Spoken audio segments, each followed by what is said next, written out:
ವೀಕ್ಷಕರೇ, ನಾನು ನಿಮ್ಮ ಪಾರ್ವತಿ. ಜ್ಯೋತಿಷ್ಯ ಜ್ಞಾನಸುಧಾ ಬೈ ಪಾರ್ವತಿ ನನ್ನ ಚಾನಲ್ನ ಯಾರು ಸಬ್ಸ್ಕ್ರೈಬ್ ಮಾಡಿಲ್ವೋ ನನ್ನ ಚಾನಲ್ನ ಸಬ್ಸ್ಕ್ರೈಬ್ ಮಾಡಿ ಅಂತ ಕೇಳ್ಕೊತ ಇವತ್ತಿನ ವಿಷಯಕ್ಕೆ ಬರ್ತೀನಿ. ಇವತ್ತಿನ ವಿಷಯ ಪಿತೃದೋಷ. ಈ ವಿಷಯ ಮಾಡೋಕ್ಕಿಂತ ಮುಂಚೆ ನಾನು ನೀಚಭಂಗ ಯೋಗ ಮಾಡಿದ್ದೆ.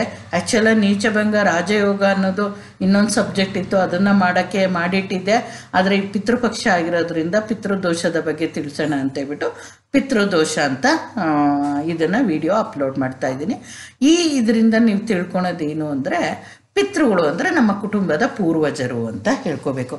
ಪಿತೃಗಳು ಹೇಗಿರ್ತಾರೆ ಅಂದರೆ ಸಮಾಧಾನಚಿತ್ತರಾಗಿರ್ತಾರೆ, ಪಾವಿತ್ರತೆ ಅನ್ನೋದು ಕಾಪಾಡ್ಕೊಂಡು ಬಂದಿರ್ತಾರೆ. ಅವರು ನಿತ್ಯ ಬ್ರಹ್ಮಚಾರಿಗಳು ಅಂತ ಹೇಳ್ಬೋದು. ಶಸ್ತ್ರಾದ್ರಿ ರಹಿತರು ಅಂದರೆ ಅಸ್ತ್ರಗಳೇನು ಇಟ್ಕೊಳೋರಲ್ಲ. ಮಹಾತ್ಮರು, ಪೂರ್ವದಲ್ಲಿ ದೇವತೆಗಳಾಗಿರ್ತಾರೆ ಅಂತ ಹೇಳ್ಬೋದು. ಮನು ಬಂದ್ಬಿಟ್ಟು ಬ್ರಹ್ಮದೇವನ ಪುತ್ರ, ಮತ್ತು ಅವರ ಮಾರೀಚಾದಿ ಪುತ್ರರೇ ಇರ್ತಾರೆ. ಅವರು ಸಕಲ ಋಷಿಗಳ ಪುತ್ರರೇ ಆಗಿದ್ದು ಅದು ಪಿತೃಗಣ ಅಂತ ಹೇಳ್ತೀವಿ. ಮತ್ತು ಋಷಿಗಳಿಂದ ಏನಾಗುತ್ತೆ, ಪಿತೃಗಳು ಜನಿಸ್ತಾರೆ. ಆ ಪಿತೃಗಳಿಂದ ದೇವರು ಮತ್ತು ಮಾನವರು ಉತ್ಪನ್ನ ಆಗ್ತಾರೆ. ಈ ದೇವತೆಗಳಿಂದ ಸಂಪೂರ್ಣ ಏನಾಗುತ್ತೆ, ಚರಾಚರ ಜಗತ್ತು ನಡ್ಕೊಂಡು ಬರ್ತಾ ಇದೆ ಅಂತ ಹೇಳ್ಬಿಟ್ಟು ಕ್ರಮವಾಗಿ ಈ ರೀತಿ ಪಿತೃಗಳು ಅಂದರೆ ನಮಗೆ ಪೂರ್ವಜರು ಅಂತ ಹೇಳ್ಬೋದು. ನಿಮಗೆ ಪಿತೃಗಳು ಅಂದರೆ ಏನು ಅನ್ನೋದು ನಿಮಗೆ ಹೇಳಿದ್ದೀನಿ. ನೆಕ್ಸ್ಟ್ ನೋಡೋಣ, ಪಿತೃದೋಷ ಅಂದರೆ ಏನು ತಿಳ್ಕೊಳ್ಳೋಣ. ಪಿತೃದೋಷ ಎಂದರೆ ಪೂರ್ವಜರು ಮಾಡಿರುವ ಋಣಾತ್ಮಕ ಕರ್ಮ ಅಥವಾ ಜಾತಕರು ತಮ್ಮ ಹೆತ್ತವರ ವಿರುದ್ಧ ಮಾಡಿರುವ ಯಾವುದೇ ಪಾಪ ಕರ್ಮದ ಫಲ. ನಿಮಗೆ ಪೂರ್ವಜರು ಅಂದರೆ ಏನು ಅಂತ ಹೇಳಿದೆ. ಅವರು ಏನೋ ತಪ್ಪು ಮಾಡಿರ್ತಾರೆ. ಆ ತಪ್ಪು ಅಥವಾ ಏನೇ ನೆಗೆಟಿವ್, ಅವ್ರದ್ದು ಯಾವುದೇ ರೀತಿ ನೆಗೆಟಿವ್ ಕರ್ಮ ನಮ್ಮನ್ನು ಜಾತಕದಲ್ಲಿ ಪಿತೃದೋಷದ ರೂಪವಾಗಿ ನಮ್ಮ ಜಾತಕ ನೋಡಿದ್ರೆ ಕಾಣಿಸುತ್ತೆ. ಇಲ್ಲ ಅಂದರೆ ನಾವುಗಳೇ ಅಂದರೆ ಯಾರ್ದು ಆರೋಸ್ಕೋಪ್ ಇರುತ್ತೋ ಅವ್ರ ಜಾತಕದಲ್ಲಿ ಪಿತೃದೋಷ ಕಾಣಿಸಿದೆ ಅಂದರೆ ಅವರು ಅವ್ರ ತಂದೆ ತಾಯಿಗಳ ವಿರುದ್ಧ, ಅಂದರೆ ಎತ್ತವರು ಅಂದರೆ ತಂದೆ ತಾಯಿಗಳ ವಿರುದ್ಧ ಇರ್ತಾರೆ. ಅವರಿಗೆ ಸರಿಯಾಗಿ ಊಟ ಹಾಕಲ್ಲ, ಸರಿಯಾಗಿ ಪೋಷಣೆ ಮಾಡಲ್ಲ ವಯಸ್ಸಾದ ಕಾಲದಲ್ಲಿ. ಇಲ್ಲ ಅವ್ರ ಎಗ್ನೆಸ್ಟ್ ಇನ್ಯಾವುದೇ ರೀತಿ ಮಾಡುವ, ಅವ್ರ ಮೇಲೆ ದೌರ್ಜನ್ಯ ಮಾಡಿರ್ಬೋದು, ಹೊಡೆಯೋದು ಬಡಿಯೋದು ಎಲ್ಲ ಕೆಲವೊಂದು ಮಾಡ್ತಾರೆ. ಈ ಥರದ್ದು ಕರ್ಮ ಏನಾಗುತ್ತೆ, ಪಾಪದಾಗಿ ನೆಗೆಟಿವ್ ಕರ್ಮ ಆಗಿ ನಮಗೆ ಜಾತಕದಲ್ಲಿ ಪಿತೃದೋಷ ಅನ್ನೋದು ಕಾಣಿಸುತ್ತೆ. ಕೆಲವೊಬ್ರು ಹೇಳ್ತಾರೆ, ನಾವು ಇವ ಮಾಡಿರೋದು ನಾವು ಹುಟ್ಟದಲ್ಲೇ ಜಾತಕ ಇತ್ತು, ಇವ ಮಾಡಿರೋದು ಹೆಂಗೆ ಜಾತಕದಲ್ಲಿ ಪಿತೃದೋಷ ಕಾಣಿಸುತ್ತೆ ಅಂತ. ಅವೆಲ್ಲ ವಿಧಿ ಲಿಖಿತ ಬರೆದಿಟ್ಬಿಟ್ಟಿರ್ತಾರೆ. ಒಳ್ಳೆ ಕೆಲಸ ಆಗಲಿ ಕೆಟ್ಟ ಕೆಲಸ ಆಗಲಿ ಕರ್ಮ ಮಾಡೋದಕ್ಕೆ ಜಾತಕದಲ್ಲಿ ನಾವು ಪಡ್ಕೊಂಡು ಬಂದಿರ್ತೀವಿ. ನಂಬೋರು ನಂಬಬಹುದು, ಇಲ್ಲ ಅಂದರೆ ಬಿಡ್ಬೋದು. ನಂಬೋರು ನಂಬಿದರೆ ನಿಮ್ಮ ಜಾತಕದಲ್ಲಿ ಪಿತೃದೋಷ ಇದೆಯಾ ಅಂತ ನೋಡ್ಕೊಳ್ಳಿ. ಇದ್ದರೆ ಹಿರಿಯರಿಗೆ ತರ್ಪಣ, ಪಿಂಡ ಪ್ರದಾನ ಇವೆಲ್ಲ ಮಾಡೋದನ್ನು ಮರೀದೆ ಮಾಡಿ. ಇವಾಗ ಪಿತೃಪಕ್ಷ ಬಂದಿದೆ, ಈ ಪಿತೃಪಕ್ಷದಲ್ಲಿ ಯಾರೇ ನೋಡಿಕೊಂಡ್ರು ನಿಮ್ಗೇನೂ ಇದಾಗ್ತಿಲ್ಲ, ಕುಟುಂಬದಲ್ಲಿ ತೊಂದರೆ ಆಗ್ತಿದೆ, ಏಳಿಗೆ ಆಗ್ತಿಲ್ಲ, ವ್ಯಾಪಾರ ಏನೇ ಇರಲಿ, ಮುಂದೆ ಕೊಟ್ಟಿದ್ದೀನಿ ಅದ್ರ ಬಗ್ಗೆ ಹೇಳ್ತೀನಿ. ಏನೇ ತೊಂದರೆ ಆಗಲಿ ಜೀವನದಲ್ಲಿ ಅದು ಪಿತೃದೋಷ ಅಂತ ಇದಾಗುತ್ತೆ. ಆದ್ದರಿಂದ ಪಿತೃದೋಷ ನೀವು ಜಾತಕದಲ್ಲಿ ಹೆಂಗೆ ಕಂಡುಹಿಡಿಯೋದು ಪಿತೃದೋಷ, ನಾನು ಆ ಪಾಯಿಂಟ್ ಇಲ್ಲಿ ಕೊಟ್ಟಿಲ್ಲ.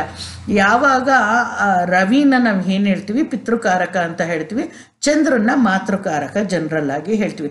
ಈ ರವಿಚಂದ್ರರು ರಾಹುಕೇತುಗಳು ಇಂದ ದೂಷಿತವಾಗಿದ್ದೋ ಇಲ್ಲ ತುಂಬ ಬಾಧೆಗೊಳಪಟ್ಟಿದ್ರೆ ಅವಕ್ಕೆ ಏನೂ ಇಂಡಿಪೆಂಡೆನ್ಸ್ ಅನ್ನೋದು ಕೊಡೋದಕ್ಕೆ ಶಕ್ತಿ ಇಲ್ದಿದ್ರೆ ಆ ಗ್ರಹಗಳಿಗೆ, ಅವಾಗೇನಾಗುತ್ತೆ ಪಿತೃದೋಷ ಆಗುತ್ತೆ. ಇನ್ನೊಂದು ಏನಾಗುತ್ತೆ ಅಂದರೆ 4ನೇ ಮನೆ ಅಧಿಪತಿ ತಾಯಿ, 9ನೇ ಮನೆ ಅಧಿಪತಿ ತಂದೆ. ಈ 4ನೇ ಮನೆಯಲ್ಲಿ 9ನೇ ಮನೆಯಲ್ಲಿ ಪಾಪಗ್ರಹಗಳು ರಾಹುಕೇತುಗಳಿಂದ ಇರೋದು ಇನ್ನೇನಾದರೂ ಇದ್ದರೆ ಆವಾಗ ಪಿತೃದೋಷ ಉಂಟಾಗುತ್ತೆ. ಇಲ್ಲ 4ನೇ ಮನೆ ಅಧಿಪತಿ ಆಗಲಿ 9ನೇ ಮನೆ ಅಧಿಪತಿ ಆಗಲಿ ಎಲ್ಲಾದರೂ ಇರಲಿ, ಅವು ಪಾಪದ ಗ್ರಹಗಳಿಂದ ಬಾಧೆಯಿಂದ ಇನ್ಯಾವುದೋ ತೊಂದರೆಯಿಂದ ಒಳಗಾಗಿದ್ದರೆ ಜಾತಕದಲ್ಲಿ ನೋಡಿದ್ರೆ ಪಿತೃದೋಷ ಕಾಣಿಸುತ್ತೆ. ಅದು ಬಿಟ್ಟು ಮಾಂದ್ಯ ದೋಷ ಅಂತಿದೆ, ಅದು ಸದಾ ಮಾಂದ್ಯ ದೋಷಕ್ಕೂ ನಿವಾರಣೆಗೂ ಪಿತೃದೋಷ ಇದ್ರೇ ಅದು ಮಾಂದ್ಯ ದೋಷ ಅಂತ ಹೇಳ್ತಾರೆ. ಮಾಂದ್ಯ ದೋಷದ್ದು ನೆಕ್ಸ್ಟ್ ವಿಡಿಯೋದಲ್ಲಿ ಕೊಡ್ತೀನಿ. ಇವತ್ತು ಪಿತೃದೋಷದ ಬಗ್ಗೆ ಹೇಳ್ತೀನಿ. ನೆಕ್ಸ್ಟ್ ನೋಡೋಣ, ಪಿತೃದೋಷದ ಪರಿಣಾಮ ಏನಾಗುತ್ತೆ ಹೇಳ್ತೀನಿ ನೋಡಿ. ಟಾಪಿಕ್ ಕೊಟ್ಟಿದ್ದೀನಿ. ಹಿಂದೂ ಪವಿತ್ರ ನಂಬಿಕೆಗಳ ಪ್ರಕಾರ ಪ್ರತಿಯೊಬ್ಬರ ಜೀವನದ ಏಳಿಗೆಗೆ ಪೂರ್ವಜರ ಅಥವಾ ಪಿತೃಗಳ ಆಶೀರ್ವಾದ ತುಂಬ ಮುಖ್ಯ ಆಗಿರ್ತದೆ. ಯಾವಾಗ ಪಿತೃಗಳು ಅಸಂತೃಪ್ತಿ ಹೊಂದಿರುತ್ತಾರೋ ಅವರ ಆಶೀರ್ವಾದ ಸಿಗದೆ ಅವರ ಶಾಪದಿಂದಾಗಿ ದೋಷ ತಟ್ಟುತ್ತದೆ. ಏನಾಗುತ್ತೆ, ಯಾವಾಗ ಪಿತೃಗಳದು ಆಶೀರ್ವಾದ ಸಿಗಲ್ವೋ ಅವ್ರಿಗೆ ತುಂಬ ಏನು ಬಾಧೆ ಉಂಟಾಗುತ್ತೋ, ಇವರು ನಮಗೆ ಇದು ತರ್ಪಣ ಅದು ಬಿಟ್ಟಿಲ್ಲ, ಇವರು ನಮಗೆ ತೊಂದರೆ ಮಾಡಿದ್ರು, ನಾವು ಬದುಕಿರ್ಬೇಕಾದ್ರೂ ಸರಿಯಾಗಿ ನೋಡ್ಕೊಂಡಿಲ್ಲ, ಈ ಥರದ್ದು ಅವ್ರು ಮಾಡಿರೋದು ಪಾಪದ ಕರ್ಮ ಆಗಲಿ ನೀವು ಮಾಡಿರೋದಾಗಲಿ ಅದು ಪಿತೃದೋಷವಾಗಿ ಕಾಣಿಸುತ್ತೆ. ಅವ್ರು ಅಸಂತೃಪ್ತಿ ಆಗ್ತಾರೆ. ನಿಮಗೆ ಆವಾಗ ನಮ್ಮ ಹಿರಿಯವ್ರು ಹಂಗೆ ಮಾಡಿದ್ರು ಹಿಂಗೆ ಮಾಡಿದ್ರು ಅಂತ ನೀವು ಅವ್ರನ್ನ ಬೈಕೋಬಾರ್ದು ಅನ್ನೋದು ಕೆಲವೊಂದು ಇರುತ್ತೆ. ಆಶೀರ್ವಾದ ನೀವು ಆದಷ್ಟು ತಪ್ಪು ಮಾಡಿದೆ ಅವರು ಶಾಪ ದೊರಿಬಾರ್ದು ಅಂದರೆ ಪಿತೃದೋಷಕ್ಕೆ ಏನು ಮಾಡಬೇಕು, ತರ್ಪಣ ಇವನ್ನ ಬಿಡಬೇಕು. ಪಿತೃದೋಷ ಇದ್ದರೆ ಜಾತಕದಲ್ಲಿ ಏನಾಗುತ್ತೆ, ಇದು ಜನ್ಮ ಜನ್ಮದ ಕರ್ಮದಿಂದ ಜಾತಕದಲ್ಲಿ ಪಿತೃದೋಷ ಉಂಟಾಗಿರುತ್ತದೆ. ಇದರಿಂದ ಉಂಟಾಗುವ ದುಷ್ಪರಿಣಾಮ ಅದು ಎಷ್ಟೋ ಜನ್ಮದ್ದು ನಮ್ಮ ಪೂರ್ವಜರು ಯಾರ್ಯಾರು ಏನೇನು ತಪ್ಪು ಮಾಡಿರ್ತಾರೋ ಆ ತಪ್ಪುಗಳೆಲ್ಲ ನಮಗೆ ಈ ಜಾತಕದಲ್ಲಿ ಇದು ಕರ್ಮದ ರೂಪವಾಗಿ, ಋಣಾತ್ಮಕ ಕರ್ಮದ ರೂಪವಾಗಿ ಕಾಣಿಸುತ್ತೆ. ಆ ದೋಷ ಬರಬಾರ್ದು ಅಂದರೆ ಆ ಪಿತೃಗಳು ಏನೇ ಮಾಡಿರಲಿ ಅವ್ರಿಗೆ ತರ್ಪಣ ಬಿಡೋದು, ಶ್ರಾದ್ದ ಮಾಡೋದು ಅದನ್ನು ತಪ್ಪಿಸ್ಬಾರ್ದು. ಏನಾಗುತ್ತೆ ಫಸ್ಟು ಪಿತೃದೋಷದಿಂದ ಅಡ್ಡ ಪರಿಣಾಮ, ಅದನ್ನು ಜೀವನದಲ್ಲಿ ಏನಾಗುತ್ತೆ ನೋಡೋಣ. ಜೀವನದಲ್ಲಿ ಏಳಿಗೆ ಅಭಿವೃದ್ಧಿ ಕಾಣದೇ ಇರುವುದು, ವಿವಾಹವಾಗದೇ ಇರುವುದು, ಸಂತಾನವಾಗದೇ ಇರುವುದು, ವ್ಯಾಪಾರ ವ್ಯವಹಾರದಲ್ಲಿ ನಷ್ಟ ಉಂಟಾಗುವುದು, ಕುಟುಂಬದಲ್ಲಿ ಜಗಳ ವೈಮನಸ್ಯ ಉಂಟಾಗುವುದು, ಉದ್ಯೋಗದಲ್ಲಿ ಬಡ್ತಿ ಸಿಗದೇ ಇರುವುದು, ಕೆಲಸ ಕಳೆದುಕೊಳ್ಳುವುದು, ದೀರ್ಘ ಕಾಯಿಲೆಯಿಂದ ಬಳಲುವುದು, ಎಷ್ಟೇ ಪ್ರಯತ್ನ ಪಟ್ಟರೂ ಕೈಗೊಂಡ ಕೆಲಸ ಕಾರ್ಯ ನೆರವೇರದೇ ಇರುವುದು. ಇವಿಷ್ಟು ಆದರೆ ಇನ್ನೇನು ಬೇಕು ಜೀವನದಲ್ಲಿ? ಮದುವೆ ಆಗದೆ ಇರೋದು, ಮಕ್ಕಳಾಗದೇ ಇರೋದು, ಕೆಲಸ ಸಿಗದೆ ಇರೋದು, ವ್ಯಾಪಾರ ಆಗದೆ ಇರೋದು, ಜೀವನದಲ್ಲಿ ಏನು ಏಳಿಗೆ ಆಗದೆ ಇರೋದು, ಅಂದ್ಕೊಂಡಿದ್ದು ಎಷ್ಟೋ ಪ್ರಾಜೆಕ್ಟುಗಳಾಗ್ತೀವಿ ಏನು ಕೈ ಸಿಗದೆ ಇರೋದು, ಕಾಯಿಲೆ ಬಂದು ಆರೋಗ್ಯ ಕೆಡಿಸ್ಕೊಂಡು ಚಿಕ್ಕ ವಯಸ್ಸಲ್ಲೇ ಒದ್ದಾಡೋದು. ಯಾವ ರೀತಿ ಬೇಕಾದರೂ ಆಗ್ಬೋದು. ಮಕ್ಕಳೇ ಆಗಿಲ್ಲ ಅಂದರೆ ಇನ್ನೇನು ಸಂಸಾರದಲ್ಲಿ ಆಸಕ್ತಿ ಇರುತ್ತೆ, ಮದುವೆನೇ ಆಗಿಲ್ಲ ಅಂದರೆ ಇನ್ನೇನು ಜೀವನದಲ್ಲಿ ಆಸಕ್ತಿ ಇರುತ್ತೆ. ಎಲ್ಲ ಋಷಿಮುನಿಗಳ ಥರ ಇರೋರಿಗೆ ಮದುವೆ ಅದು ಬೇಡ. ಜೀವನದಲ್ಲಿ ಒಬ್ರಿಗೊಬ್ರು ಸಂಪರ್ಕ ಅವು ಇದ್ದರೆ ತಾನೇ ಒಡಂಬಡಿಕೆ ಅನ್ನೋದು. ಆ ಒಡಂಬಡಿಕೆನೇ ಮನೆಯಲ್ಲಿ ಕುಟುಂಬದಲ್ಲಿ ಇಲ್ಲ, ಒಬ್ರ ಮುಖ ಒಬ್ಬರು ನೋಡ್ತಿಲ್ಲ, ಯಾವಲ್ಲೂ ಜಗಳ ಅಂದರೆ ಇವೆಲ್ಲ ಏನಾಗುತ್ತೆ, ಪಿತೃದೋಷದಿಂದ ಉಂಟಾಗುವ ಪರಿಣಾಮನ ಚೆಕ್ ಮಾಡ್ಕೊಳ್ಳಿ. ಆ ಉಂಟಾದರೆ ಏನು ಮಾಡ್ಕೋಬೇಕು ಅನ್ನೋದನ್ನು ಹೇಳ್ತೀನಿ ನೋಡಿ. ಪಿತೃದೋಷಕ್ಕೆ ಪರಿಹಾರ ಯಾವ ರೀತಿ ಅಂತ ನೋಡೋಣ ನೋಡಿ. ಪಿತೃದೋಷದಿಂದ ಉಂಟಾಗುವ ದುಷ್ಪರಿಣಾಮಗಳನ್ನು ತಡೆಯಲು ಪ್ರತಿ ವರ್ಷ ಎತ್ತವರ ಶ್ರಾದ್ದ ಮಾಡುವುದು, ಅಮಾವಾಸ್ಯೆ ಮತ್ತು ಸಂಕ್ರಮಣದ ದಿನಗಳಂದು ತರ್ಪಣ ಕೊಡುವುದು, ಪ್ರತಿ ವರ್ಷ ಬರುವ ಪಿತೃಪಕ್ಷದಲ್ಲಿ ಕುಟುಂಬದ ಸಮಸ್ತ ಪೂರ್ವಜರಿಗೂ ತರ್ಪಣ ಕೊಡುವುದು, ಗಯಾ, ವಾರಣಾಸಿ ಮತ್ತು ಹರಿದ್ವಾರದಲ್ಲಿ ಪಿಂಡ ಪ್ರದಾನ ಮಾಡುವುದರಿಂದ ಪಿತೃದೋಷದಿಂದ ನಿವಾರಣೆ ಹೊಂದಬಹುದು. ಅದಲ್ಲದೆ ಪಿತೃಗಳ ಕ್ಷಮೆಯನ್ನು ಕೇಳಬೇಕು. ಈ ಕೆಳಕಂಡಂತೆ ದೇವತಾ ಮಂತ್ರಗಳನ್ನು ಪಠಿಸುವುದರಿಂದ ಸಹ ದೋಷ ಕಡಿಮೆ ಮಾಡಿಕೊಳ್ಳಬಹುದು. ಯಾವಾಗಲೂ ದುಷ್ಪರಿಣಾಮ ಕಡಿಮೆ ಮಾಡ್ಕೋಬೇಕು, ಅವ್ರ ಶಾಪಕ್ಕೆ ಒಳಗಾಗಬಾರ್ದು ಅಂದರೆ ಪ್ರತಿ ವರ್ಷ ತಂದೆ ತಾಯಿಗಳ ಶ್ರಾದ್ದ ಮಾಡಬೇಕು. ಪ್ರತಿ ತಿಂಗಳು ಅಮಾವಾಸ್ಯೆ ಸಂಕ್ರಮಣ ಬರುತ್ತೆ. ತುಂಬ ಸ್ಟ್ರಾಂಗ್ ಆಗಿದ್ದರೆ ಅವರ ದೋಷ ಪ್ರತಿ ತಿಂಗಳು ಮಾಡಿದ್ರೆ ಅವ್ರ ಆಶೀರ್ವಾದ ಪಡಿತೀರಾ ಅಂತ ಹೇಳ್ಬೋದು.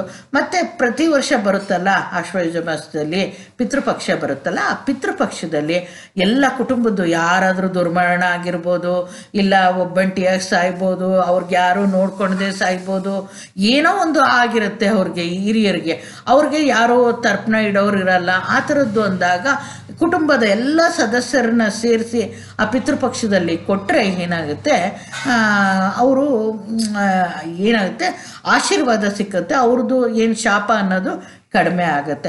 ಮತ್ತು ಒಂದೇ ಸತಿ ಒಬ್ಬೊಬ್ರು ಏನು ಮಾಡ್ತಾರೆ, ಗಯಾ, ವಾರಣಾಸಿ, ಹರಿದ್ವಾರ ಇಂಥ ಕಡೆ ಪಿಂಡ ಪ್ರದಾನ ಮಾಡಿಬಿಟ್ಟು ಬಂದು ನನಗೆ ಪ್ರತಿ ವರ್ಷ ಮಾಡೋಕ್ಕಾಗಲ್ಲ ಅಂತೇಳ್ಬಿಟ್ಟು ಇದು ಶ್ರಾದ್ದ ಮಾಡೋದು ಪ್ರತಿ ವರ್ಷ ಬಿಡ್ತಾರೆ.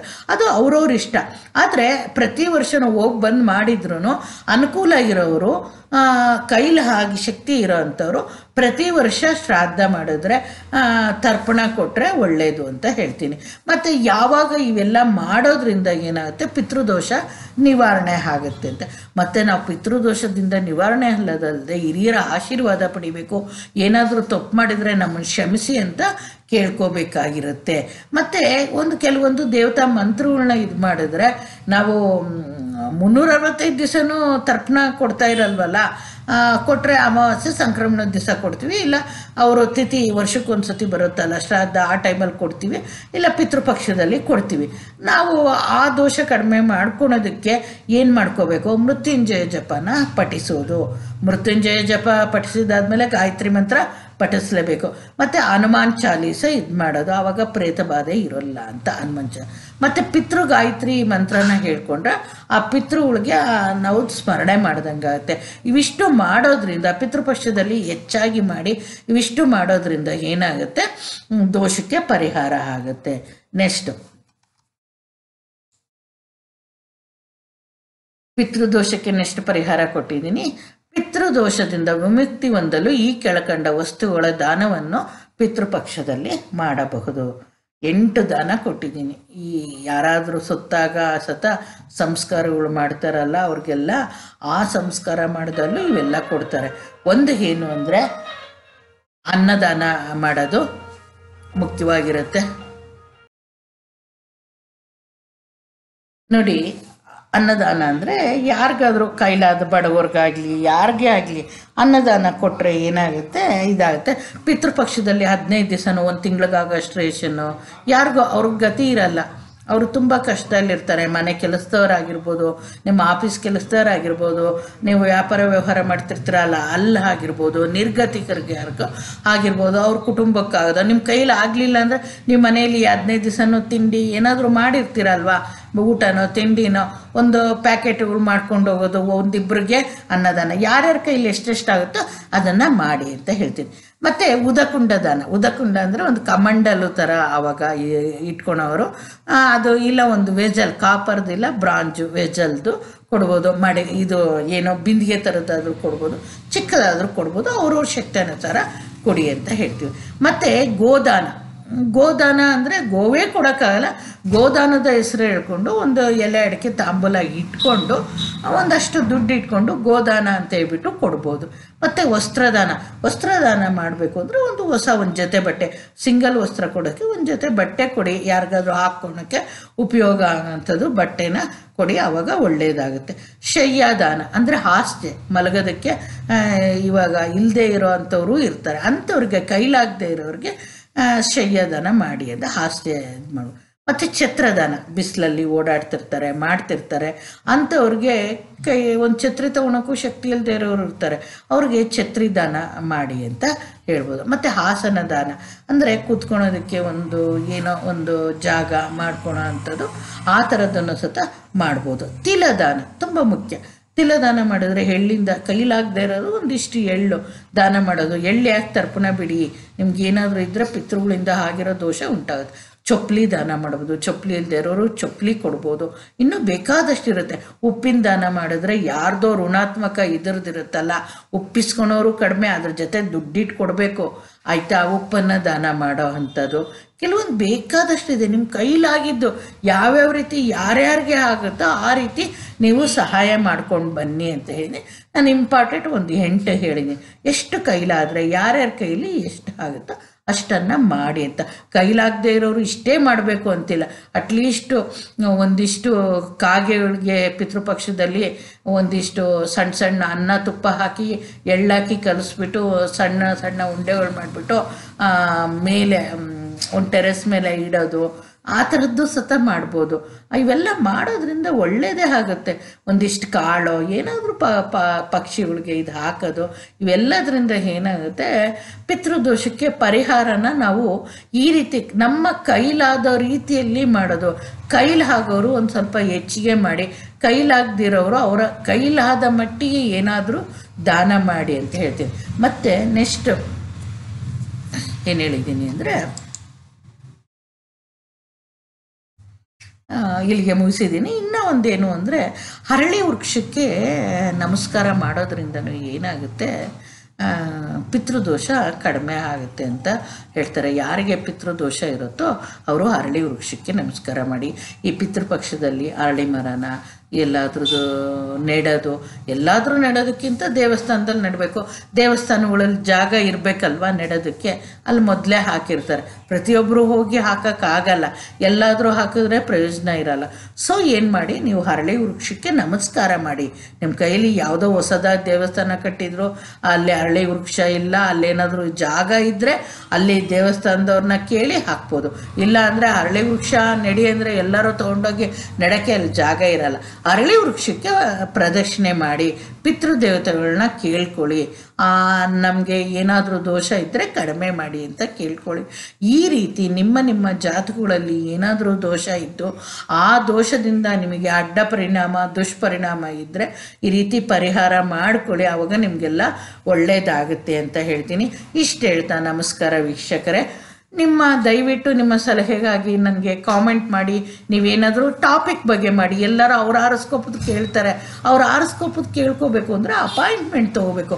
ನಿಮಗೇನಾದರೂ ನೀವು ಜ್ಯೋತಿಷ್ಯ ಕಲಿತಿದ್ದೀರಿ, ಏನಾದರೂ ಡೌಟ್ ಇದ್ದರೆ ಆ ರೀತಿ ಆ ಟಾಪಿಕ್ಕು ಸಂಬಂಧಪಟ್ಟಿದ್ದ ಬಗ್ಗೆ ನೀವು ಕೇಳಿದ್ರೆ ನಾವು ಹೇಳ್ತೀವಿ.